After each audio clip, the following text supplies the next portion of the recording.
Señor los bendiga, hermanos.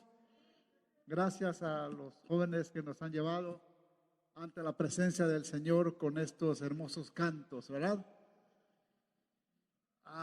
Hemos cantado, hemos alabado el nombre del Señor y ahora pues conviene escuchar la palabra de Dios. Conviene escuchar la voz de Dios que está escrito, que está sentado en este libro.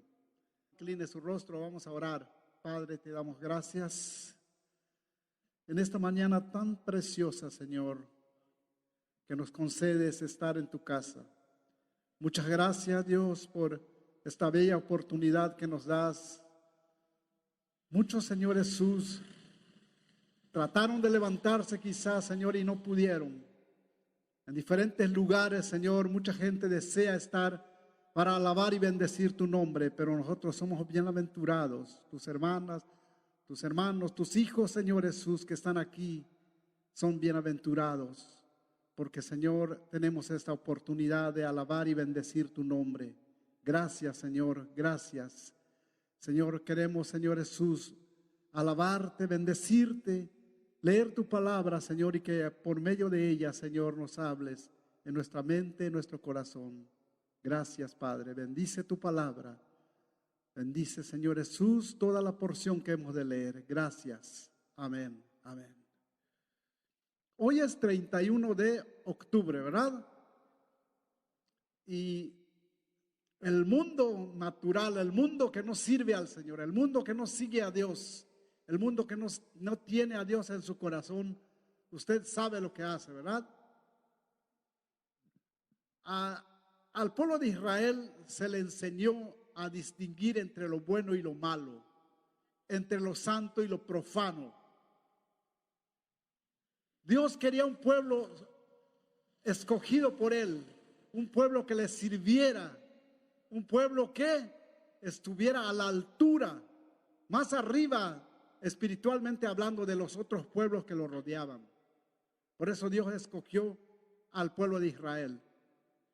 Voy a leerles una porción bíblica que no vamos a hablar de allí, pero sí conviene leer esta porción bíblica. Ezequiel 44, 23. Dice de esta manera: y enseñarán a mi pueblo a hacer diferencia entre lo santo y lo profano, y les enseñarán a discernir entre lo limpio y lo no limpio. Mire qué claro es el Señor, ¿verdad? Hoy en este día vemos la diferencia que hay entre los que no sirven al Señor y los que lo sirven solamente de boca nada más. Pero nosotros como hijos de Dios, como cristianos, la Biblia siempre nos dice, cuando leemos la palabra del Señor, instruye al niño en su camino y aun cuando fuere viejo no se apartará de ella. Tal vez entre nosotros hubo alguien que no fue instruido por sus padres, pero gracias a Dios que agarró instrucción ya de adulto, ya de edad, para que distinguiera lo que es lo profano y lo limpio, lo santo y lo impuro. En el libro de Levíticos 10:10, capítulo 10, versículo 10, dice: para poder discernir entre lo santo y lo profano, entre lo inmundo y lo limpio. Dios está hablando aquí a su pueblo. Este énfasis es en la pureza o la inmundicia, que es parte del plan divino para enseñarle al pueblo de Israel la diferencia entre estas dos condiciones. Hay dos condiciones o dos formas de vivir en esta vida, en este mundo en el cual estamos. La Biblia dice que estamos en el mundo, pero no somos del mundo. El apóstol Pablo dice: el Espíritu da testimonio a vuestro espíritu de que sois hijos de Dios. Cuando hacemos la diferencia entre lo que es el mundo no espiritual de Dios y el mundo espiritual que es del mundo. El mundo espiritual que es del mundo es del mal. Siempre es espiritual. Porque recuerde usted que los ángeles siguieron a su líder, siguieron a Satanás. Entonces también ellos se convirtieron en servidores de Satanás. Ellos buscan la mayor parte de la gente de hacerles tropezar, de hacerles caer de lo que es lo santo en servir al Señor. Dice aquí, la tarea de aprender a distinguir entre lo santo y lo inmundo no solo era responsabilidad personal e individual de los sacerdotes en la antigüedad, sino que tenían la obligación de enseñarla al resto del pueblo de Israel, y así los padres enseñarlo a sus hijos y los hijos a sus hijos. La contribución entre ambos trae una ganancia. La contribución entre ambos trae una ganancia. Si sea un trabajo colectivo entre una compañía, siempre trae ganancia. Y cuánto más es cuanto es en las cosas del Señor. Enseñarnos a nosotros mismos a distinguir entre lo bueno y lo malo trae ganancia.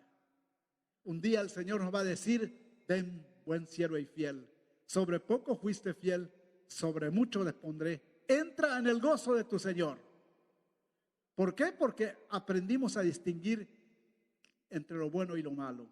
Sabemos que hoy es un día, en la tarde, al caer la tarde, y hasta desde hoy, desde ese momento, muchos ya andan con su disfraz.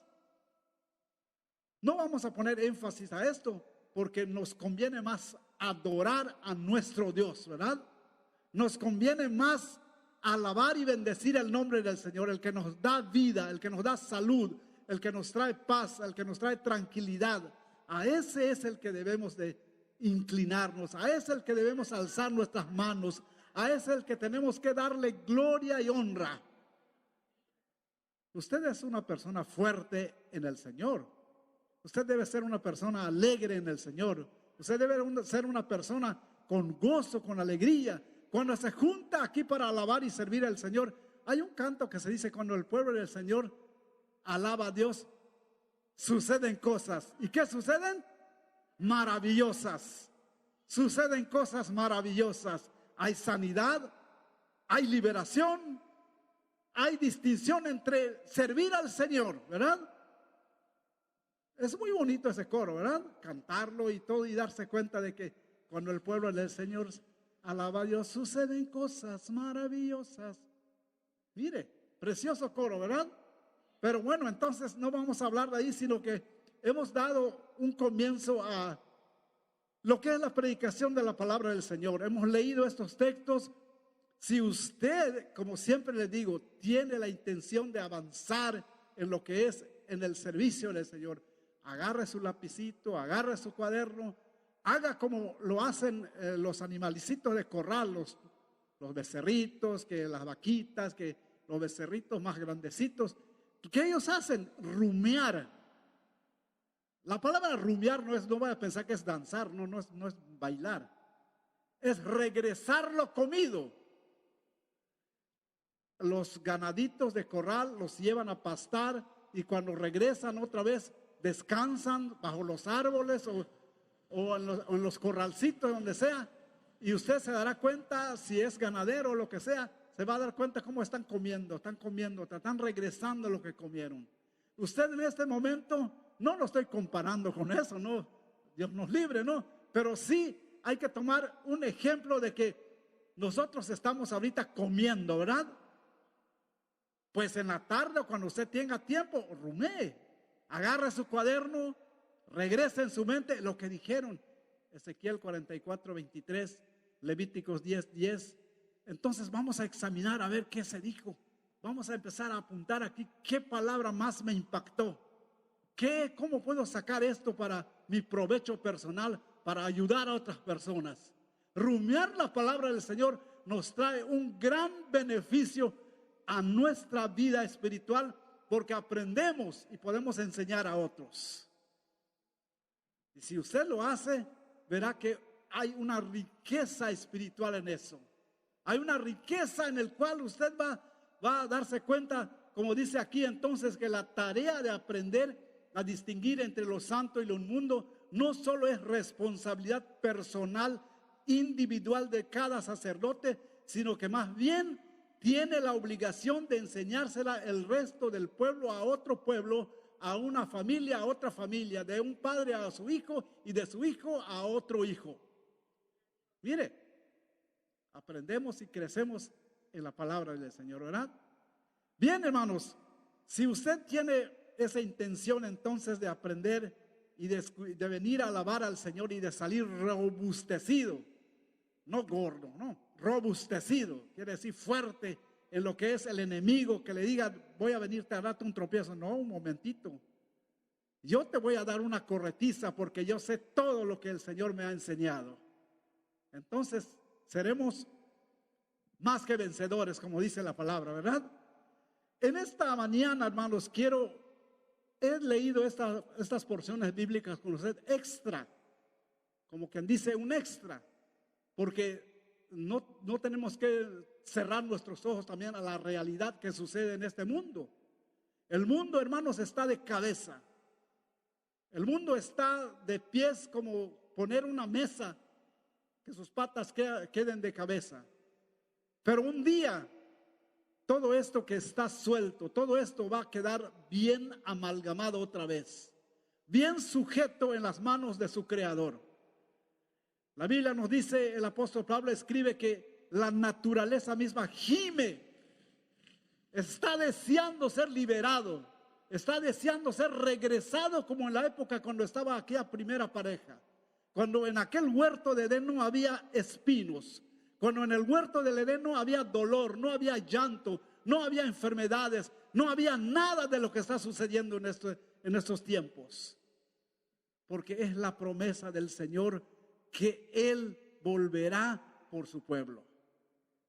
No tenemos que descuidar esa parte de la Biblia, esa parte que le corresponde a todo cristiano, amar la venida del Señor, estar pendientes de que un día estaremos con Él.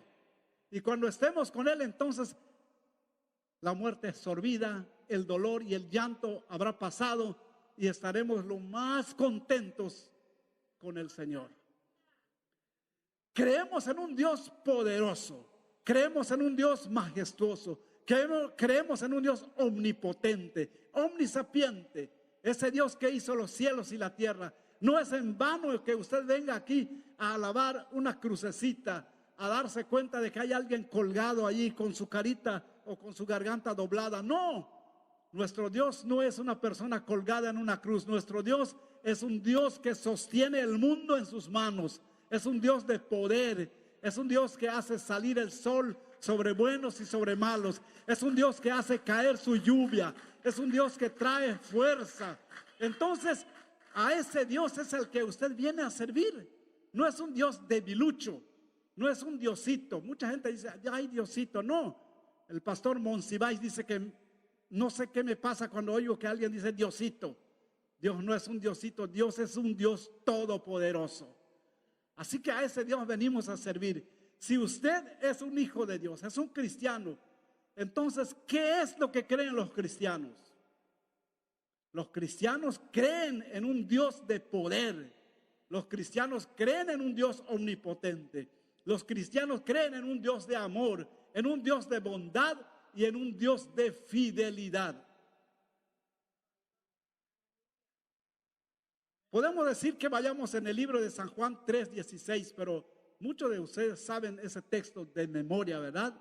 Pero por respeto a la palabra del Señor, busquemos ese texto. San Juan 3:16.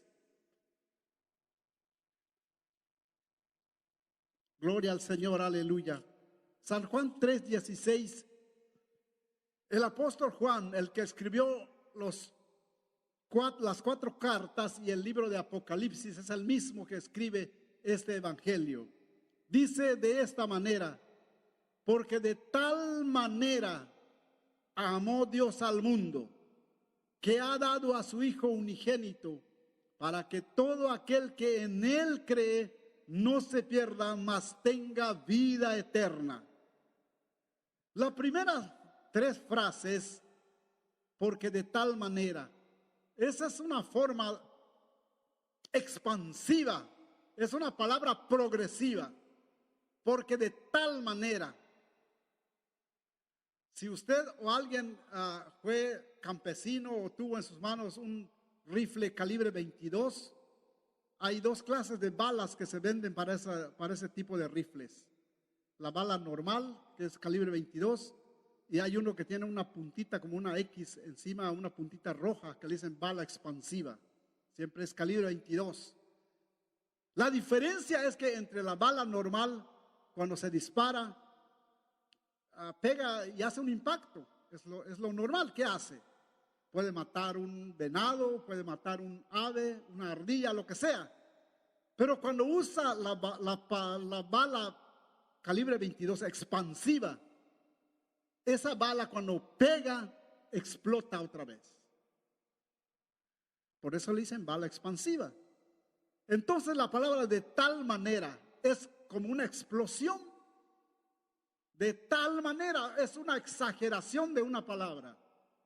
Es un énfasis que se le pone. Porque no está diciendo porque amó Dios al mundo. Si lo dice así, entonces sería algo débil.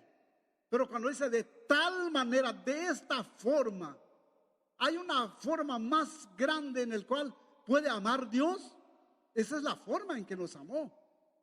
Dice, de tal manera amó Dios al mundo, que ha dado a su Hijo unigénito para que todo aquel que en él cree no se pierda, mas tenga vida eterna. De tal manera es una palabra o una expresión que trasciende, que se expande, que explota más allá de toda imaginación. Dice aquí, el amor es Dios. Juan 4:7, primera de Juan 4:7. El verso 8 dice, Dios es amor. El apóstol Pablo dice que el Espíritu da testimonio a nuestro espíritu de que somos hijos de Dios. Ese amor nos capacita a amarle a Él, porque Él nos amó primero. Él nos amó primero. Al dar Él, no hay nadie que le dé a Él. La Biblia dice, mío es el mundo. Si yo tuviera hambre, no te voy a pedir para comer. ¿Quién me enseñó a mí? Dice el Señor. ¿Quién le enseñó a Él? Nadie. Él es el único Dios verdadero. Es el único al que hay que doblar toda rodilla. Es el único que hay que respetar. Dice aquí, el amor del ser humano es finito, termina. El de Dios es eterno. Jeremías 31:13 dice, con amor eterno te he amado, le dice a Israel. Aunque Israel no aceptó todo eso, las bendiciones los tenía él como una costumbre nada más. Pero el Señor no tiene fin su amor. Él nos ama, nos dio a su Hijo unigénito para morir en la cruz del Calvario. Este es el corazón amoroso de Dios hacia nosotros al dar a su Hijo a morir por nosotros en la cruz del Calvario. ¿Quién tiene mayor amor que esto? Que el que uno se dé a morir por otra persona. Si hay alguien que sea llevado al cadalso para ser colgado, para ser decapitado, y hay mucha gente reunido allí, ¿será que hay alguien dentro del público que diga, no le hagan eso, yo me voy a ofrecer en su lugar? Me imagino que no hay, ¿verdad? Pero Dios, al ver la condición del ser humano, al ver la forma en que vivimos, al ver la forma en que vamos a ser tragados, no literalmente, pero por la forma en que el pecado nos domina, por la forma en que la maldad del mundo vino, Él se ofreció, envíame a mí, yo iré. Mire, cuán grande es ese amor. Entonces, usted está sirviendo a un Dios de amor. Usted está sirviendo a un Dios omnipotente. Usted está sirviendo a un Dios omnisapiente. Usted está sirviendo a un Dios que todo lo puede.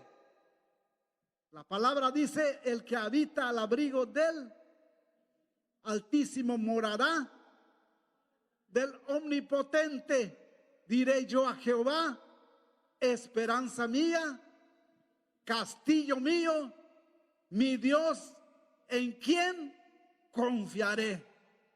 Mire, si ustedes saben, hermanos, nomás es decir una letra y solito sale. Y bueno, es alabar el nombre del Señor de esa manera, ¿verdad? Ayudándonos a predicar la palabra, a leer la palabra del Señor. Entonces, nuestro Dios, que es un Dios omnipotente, que todo lo puede. Nuestro Dios que es omnisapiente, que todo lo sabe, desde el principio hasta el fin. Él es el alfa y Él es el omega. Alfa es la primera letra griega y omega es la última, como con nuestro abecedario, la A y la Z, ¿verdad? Él es el principio, Él es el fin. Así que no está sirviendo usted a un Dios de madera, a un Dios de piedra, a un Dios de metal. A esos dice el que hizo el canto, dice, no, esos dioses hay que cargarlos, como no caminan hay que cargarlos, y como no hablan, pues solamente tienen la boca, como no oyen, aunque tienen el oído pero no oyen, tienen la nariz pero no respiran, y como no andan, los tienen que cargar, dice. ¿Verá? Entonces nuestro Dios, que es un Dios omnipotente, es un Dios de poder, estamos hablando de que es un Dios de amor. Lo que creen los cristianos, creen en un Dios de amor, de bondad y de fidelidad. ¿Cómo vemos entonces que es este Dios de amor? Porque envió a su Hijo a morir por nosotros en la cruz del Calvario. El profeta Isaías, ¿cómo lo escribe bien en el capítulo 53 de su libro?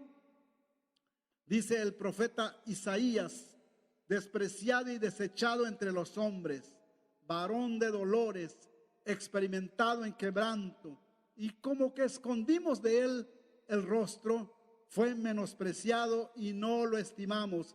Ciertamente llevó él nuestras enfermedades y sufrió nuestros dolores. Nosotros le tuvimos por azotado, por herido de Dios y abatido. Mas él herido fue por nuestras rebeliones, molido por nuestros pecados. El castigo de nuestra paz fue sobre él, y por su llaga fuimos nosotros curados. Todos nosotros nos descarriamos como ovejas, cada cual se apartó por su camino, mas Jehová cargó en él el pecado de todos nosotros. De tal manera amó Dios al mundo, que dio a su Hijo unigénito a morir en la cruz, para que todo aquel que en él cree no se pierda, mas tenga vida y vida eterna. Mire, no es cualquier vida lo que vas a tener. Tu vida comienza desde el momento mismo en que aceptas a Jesucristo en tu corazón. Tu vida pasada termina, comienza una nueva vida, comienza un camino de éxito hacia el cielo. El que dio su vida por ti en la cruz del Calvario ha venido y te ha tomado de la mano, y a menos que tú lo sueltes, Él no te va a soltar. A menos que tú digas, bueno, Señor, ya no quiero nada contigo. Es mejor el mundo. Ok, hijo, con todo el dolor de mi corazón te voy a soltar de la mano. Pero no es así el Señor. El Señor busca todos los medios para que nosotros volvamos a Él. En la Biblia dice que Él toca en la puerta. Si alguno oye mi voz y abre esa puerta, yo entraré a Él, yo cenaré con Él y Él cenará conmigo, dice. Qué amable es el Señor, ¿verdad? Entonces, lo que creen los cristianos, creen en un Dios de amor, en un Dios de bondad, en un Dios de fidelidad. La bondad, ¿qué es la bondad? La bondad estaba buscando en el diccionario para que me guiara a la palabra bondad, y no aparece mucho, pero sí hay la palabra bondad. El salmista dice, cuán grande es tu bondad. Salmo 31, 19. Cuán grande es la bondad del Señor, ¿verdad? David, el que escribe la mayoría de los salmos, 70 y pico de salmos, escribe David, conoció la bondad de Dios. Conoció la bondad de Dios de muchas maneras, de muchas formas conoció la bondad de Dios. Cuando era un jovencito, cuando era un muchachito apenas, David criaba o atendía a las ovejas de Isaí, su padre, y estaba él en el corral y no sabía lo que estaba sucediendo en su casa. Sus hermanos, los más altos, los más robustos, estaban alrededor de la mesa, y estaba Samuel en la mesa, en la orilla de la mesa, el lugar principal, para ungir a uno de los muchachos. Y Samuel, cuando vio al hermano de David, y dijo, este es porque está grande y está forzado y está cuadrado, como dicen los hermanos centroamericanos. Está cuadrado, dicen. Pero el Señor le dice, yo no miro lo de afuera, no miro las estaturas, no veo nada de eso. Yo veo lo que hay en el corazón. Yo veo lo que hay dentro del corazón. Y mire qué bueno es el Señor. Usted está sentadito y Él está caminando aquí en medio de nosotros. Él está aquí. Él no está viendo de qué color es su traje, no está viendo de qué marca es su camisa. Él ve lo que hay en ti, ve tu corazón. Él está al lado tuyo. Él está a la par de la hermana. Allí está porque es un Dios omnipresente, omnisciente y omnipotente. Él está caminando allá, está viendo la necesidad que tú tienes. Está viendo nuestra necesidad. Si necesitamos salud, si necesitamos paz, si necesitamos tranquilidad, Él está dispuesto. Solamente que tú abras tu corazón. Solamente que tú hables tu boca. Abre tu boca y pídele, Señor, ya que tú estás aquí, Señor, ya que tú estás aquí a mi lado, tú sabes lo que necesito, tú sabes lo que me hace falta. La Biblia dice, antes que abras la boca, antes que digas la palabra, Él ya tiene la respuesta. Así que como Él no mira la estatura, le dijo a Samuel, no, Samuel, este no es.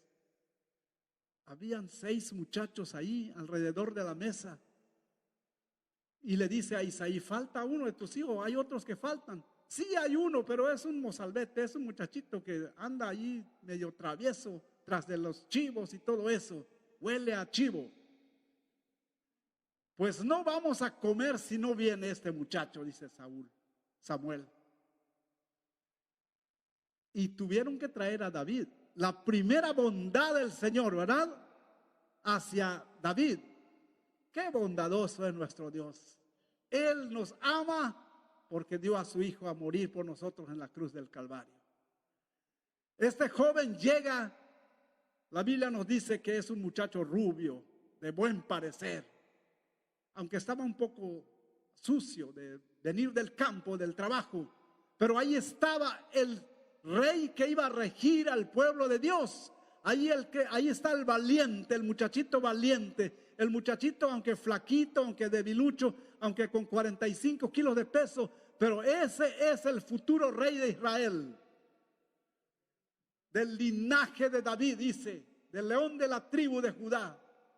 Mire, este David fue ungido por Samuel. Y ahí está la primera bondad hecha por Dios el Eterno a favor de David. Pero David también conoció de otra forma la bondad de Dios.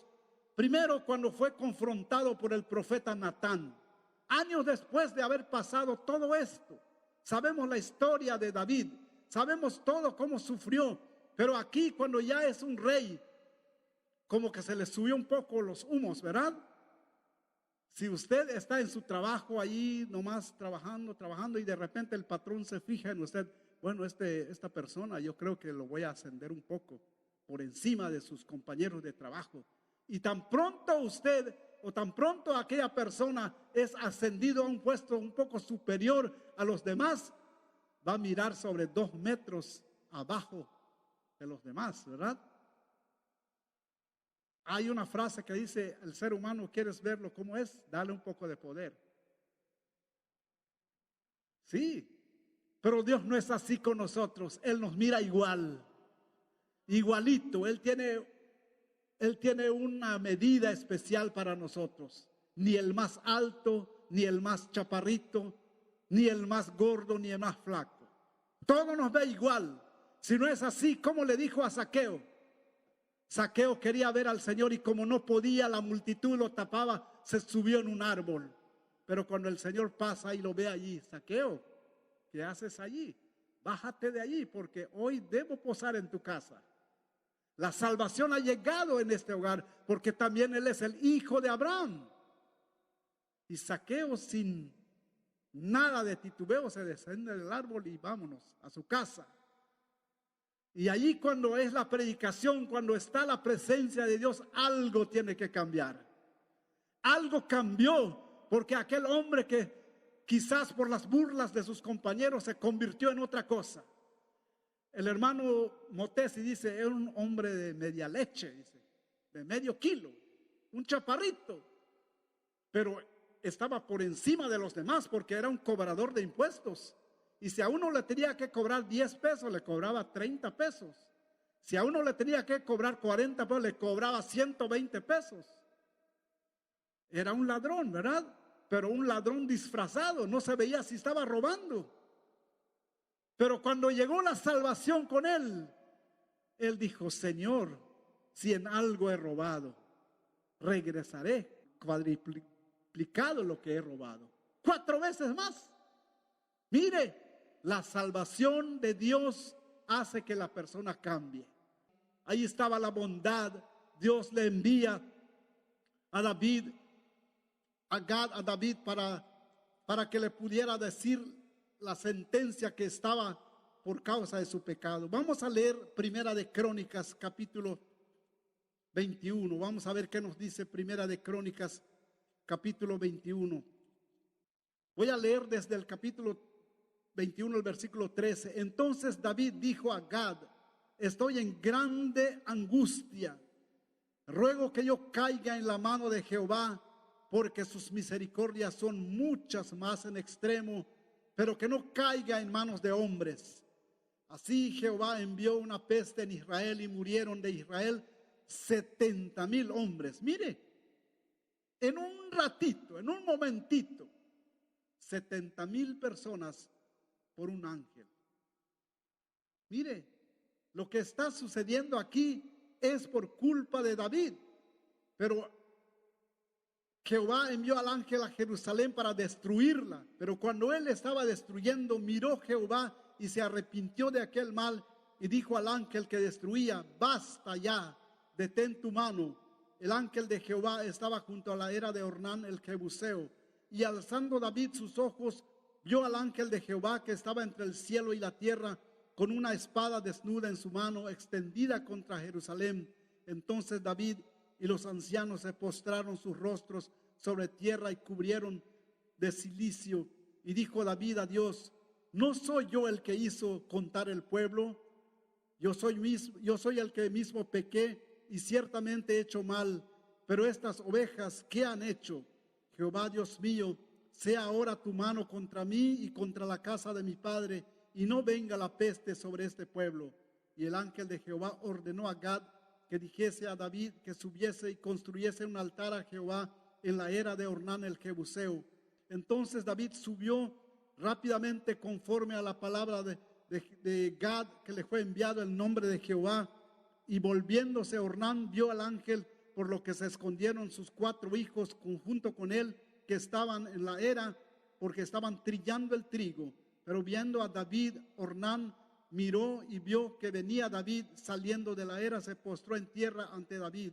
Entonces dijo David a Ornán, dame este lugar de la era para que edifique un altar a Jehová, dámelo por su cabal precio para que cese la mortandad en el pueblo. Y Ornán respondió a David, tómalo para ti y haga mi señor el rey lo que bien le parezca, y aún los bueyes daré para el holocausto y los trillos para la leña, trigo para la ofrenda, yo lo doy todo. Entonces el rey David dijo a Ornán, no, sino que efectivamente la compraré por su justo precio, porque no tomaré para Jehová lo que es tuyo, ni sacrificaré holocausto que nada me cueste. Mire, sacrificar a Dios tiene que haber un costo. Tiene que haber un costo. Y este costo para David es el pago de la sentencia de lo que había hecho. El Señor sentenció a David cuando le mandó a este profeta y le dijo, he pecado gravemente al hacer esto.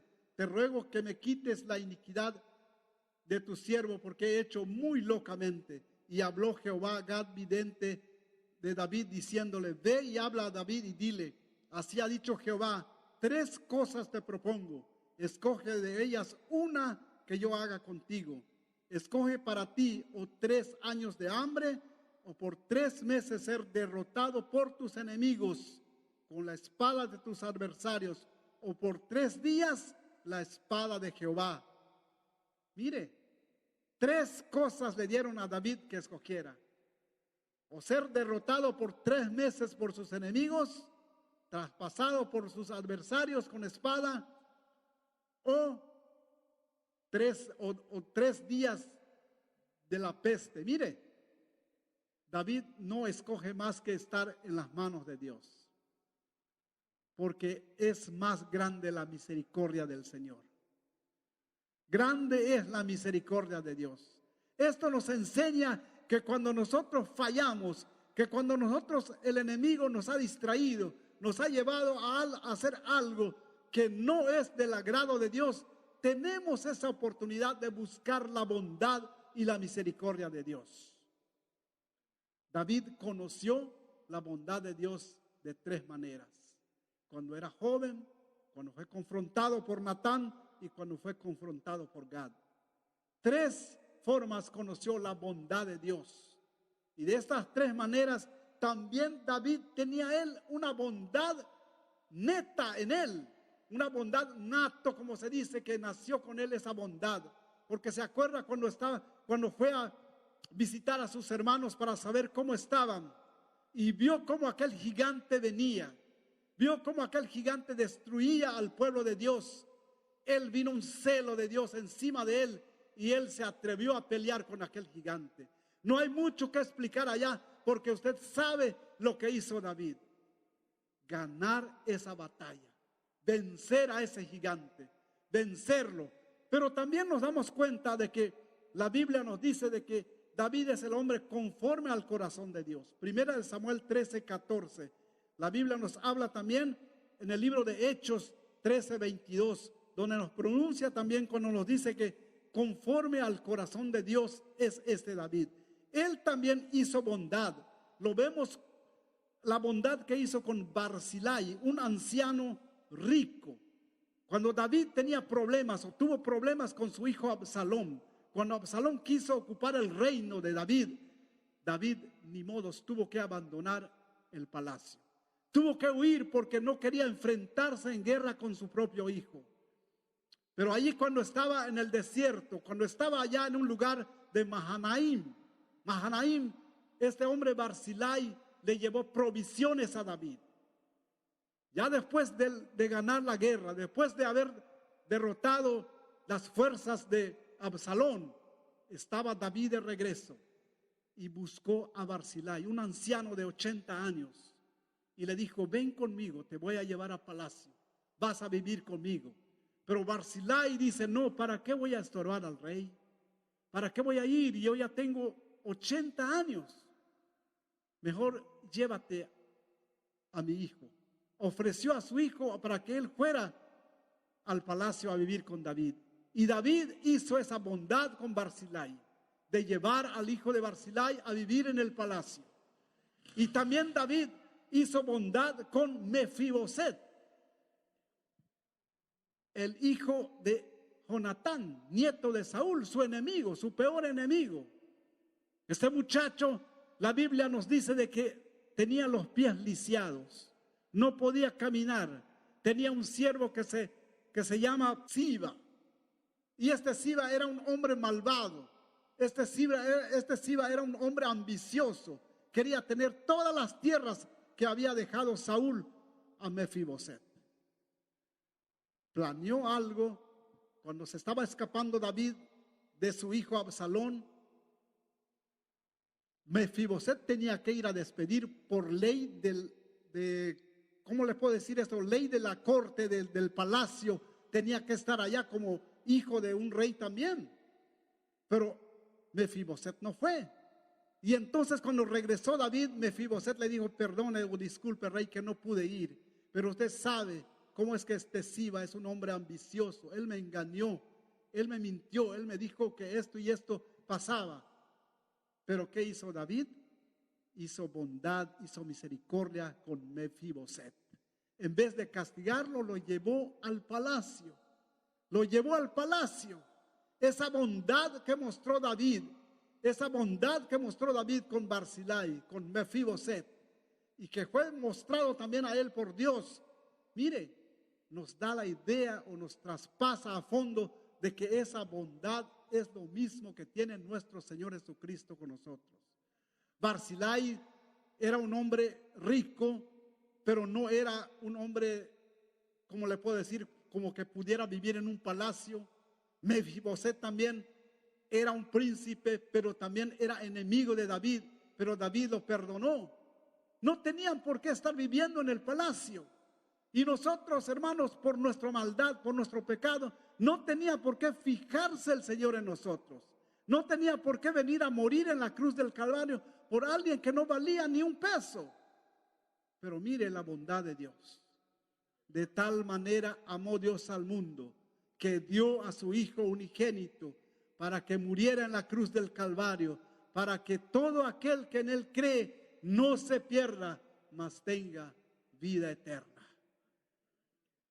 Usted, como hijo de Dios, como cristiano, cree en un Dios de amor, en un Dios de bondad y en un Dios de fidelidad.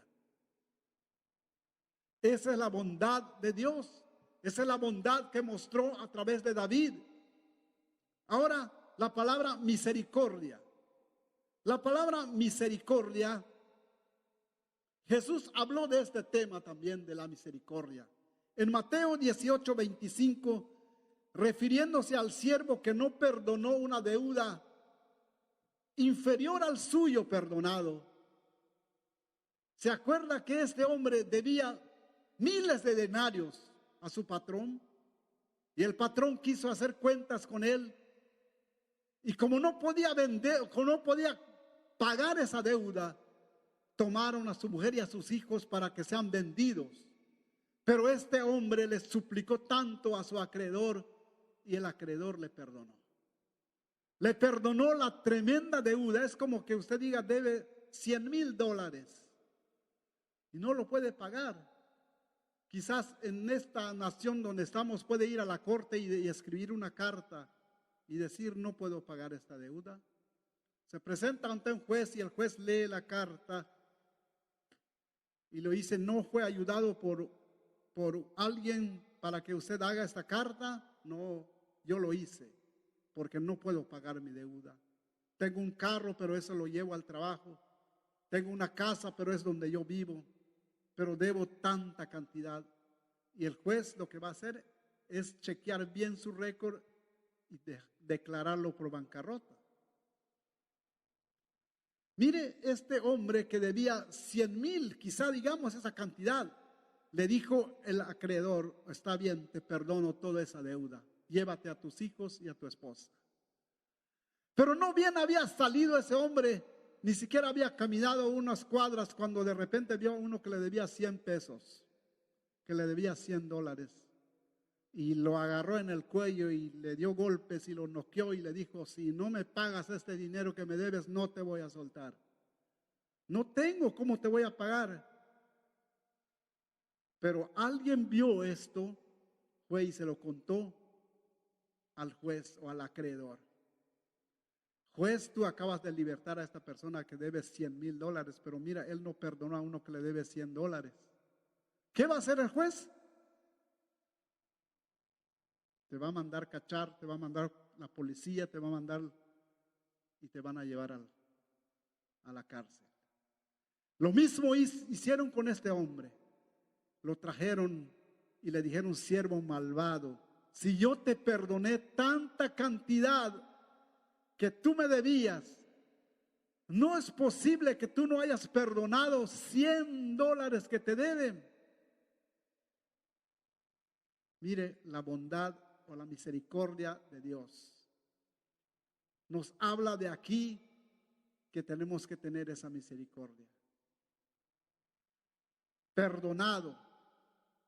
También vemos la misericordia a través del samaritano. Lucas 10:25. Todos sabemos esa historia, ¿verdad? La misericordia que usó este hombre. Y ahí podemos aprender dos lecciones. ¿Por qué usó esta parábola el Señor de misericordia? Porque los samaritanos no eran bien vistos. Tendríamos que viajar muchos años atrás, 70 años cuando estaba reunido Israel, cuando fueron deportados por 70 años. Los reyes de Babilonia repoblaron ese pueblo de Samaria con gente mestiza, con gente de otras partes del mundo, y se establecieron allá. Y los israelitas no veían bien a estos. Pero también en el tiempo del hijo de Salomón,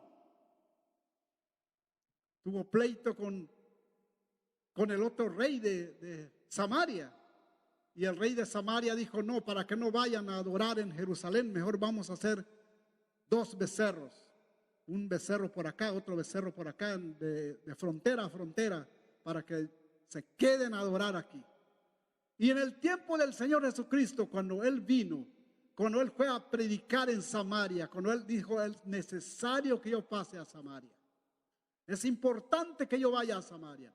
Cuando Él llegó allí, cuando estuvo platicando con la mujer samaritana le dijo: nuestros padres nos enseñaron a adorar en este monte. Y el Señor le dijo: mujer, ha llegado el día de que ni en este monte ni en Jerusalén se tiene que adorar, sino todo aquel donde esté parado, que su corazón y su mente esté dirigido a Dios, adore allí a Dios. Adore allí a Dios, sírvale a ese Dios de amor, a ese Dios de bondad, a ese Dios de misericordia. Así como estamos aquí adorando y sirviendo el nombre del Señor, así también en otros lugares hay donde el Señor está siendo servido, donde está siendo adorado, en la calle, en la radio, en la televisión. En muchos lugares el Señor está siendo adorado, porque es un Dios de amor, es un Dios de bondad, es un Dios de misericordia. Y la otra parte que nos puede enseñar también esta parábola del samaritano, esta forma, ¿por qué dijo esta parábola el Señor?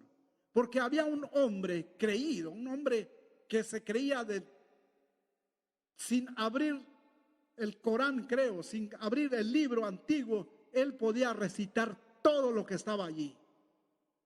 Y se viene ante el Señor y le dice: ¿qué debo hacer para merecer tu gracia o para merecer la salvación? Y el Señor le dice: ¿tú sabes todo lo que es la ley? Y el hombre se lo cita de pe a pa, como se dice, que esto y lo otro y lo otro y lo otro, amarás al Señor tu Dios con todo tu corazón, con toda tu mente, y esto y esto, amarás a tu prójimo como a ti mismo. Y el Señor le dice: tranquilo, bien has dicho, lo sabes todo, todo. Y él dijo: pero haz esto, ama a tu prójimo como a ti mismo. Y él, con cuello alto: pero ¿quién es mi prójimo? No tengo necesidad de tener prójimo. Mire, las personas que son así, como le puedo decir, groseros en su mente, no tienen a nadie de respeto. Y entonces el Señor usó esa parábola. ¿Quieres saber quién es tu prójimo? Al que tiene necesidad, si tú le das, él es tu prójimo. Al que tiene necesidad de algo, utiliza tu bondad, utiliza tu amor, utiliza tu fidelidad para él. Pero hermanos, por último, la fidelidad. La fidelidad de Dios es interminable. No tiene fin. Es sincera. Segunda de Crónicas 11:13 nos dice: tanto es así que el apóstol Pablo también nos dice de que no quiere que seamos extraviados de la sincera fidelidad de Cristo. Segunda de Crónicas 11:13, Salmos 117:2, la fidelidad de Jehová es para siempre. Lamentaciones 3:23, nuevas son cada mañana, grande es su fidelidad. No tiene fin la fidelidad de Dios. En la fidelidad de Dios está su promesa. Y la promesa más hermosa de ellas es que un día Él volverá por nosotros. San Juan 14:3 dice: vendré otra vez y me llevaré a mí mismo, para que donde yo esté, vosotros también estéis. Mire, Y la palabra más certera que dice, para que donde yo estoy, ¿verdad? No dice para que donde yo esté, aunque siempre usamos eso porque nos corresponde a nosotros, pero como Él es infinito, como Él es más que cualquier ser humano, para que donde yo estoy, Él está presente aquí y está presente también allá arriba. Nosotros que amamos su venida, la palabra nos dice que un día Él volverá por su pueblo. Y digamos como el apóstol Juan en Apocalipsis 20:20, amén. Sí, Señor, ven, Señor Jesús. El Señor está a las puertas. El Señor está con lo que estamos viendo, hermanos. Es importante despertar, es importante sacudirse, es importante mirar, alzar la mirada hacia arriba y no descuidar nada. Porque el Señor, en un abrir y cerrar de ojos, Él cambiará la historia de todo lo que estamos viendo, de todo lo que está sucediendo. Eso es señal de que su venida está cerca.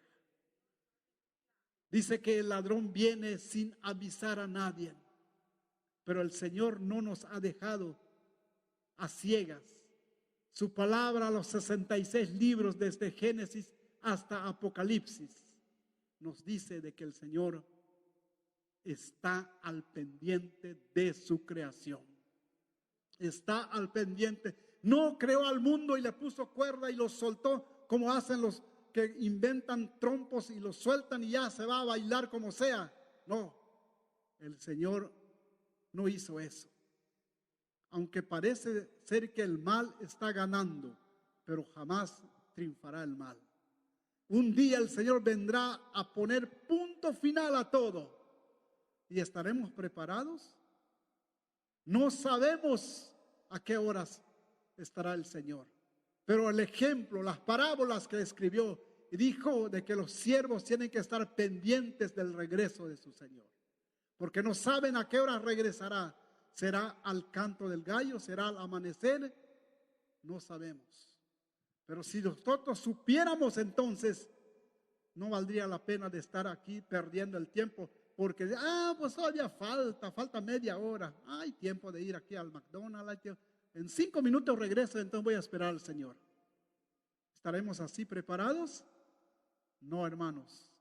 Estemos preparados, como dice el hermano Billy Graham, trabajemos como si el Señor nunca viniera, pero estemos preparados como si en un instante está por llamarnos. ¿Quién estará seguro para ir con el Señor?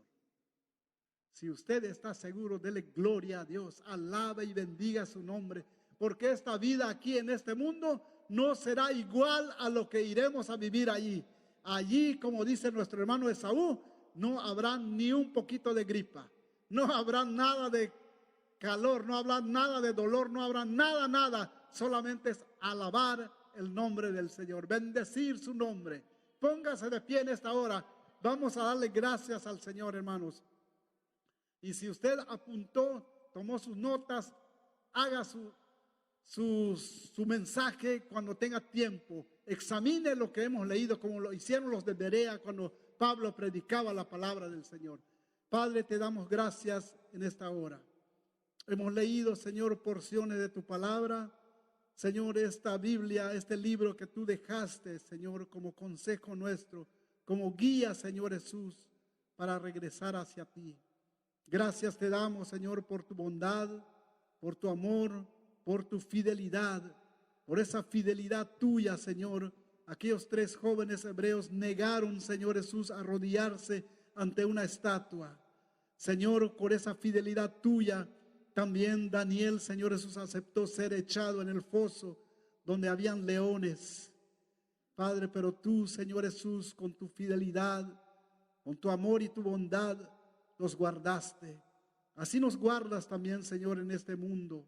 Así nos guardas, Señor, donde quiera, Señor, que estemos, en el trabajo, en la calle, en la escuela, en el trabajo, Señor Jesús, donde nos rodean personas, Señor Jesús, que no te tienen a ti en su vida.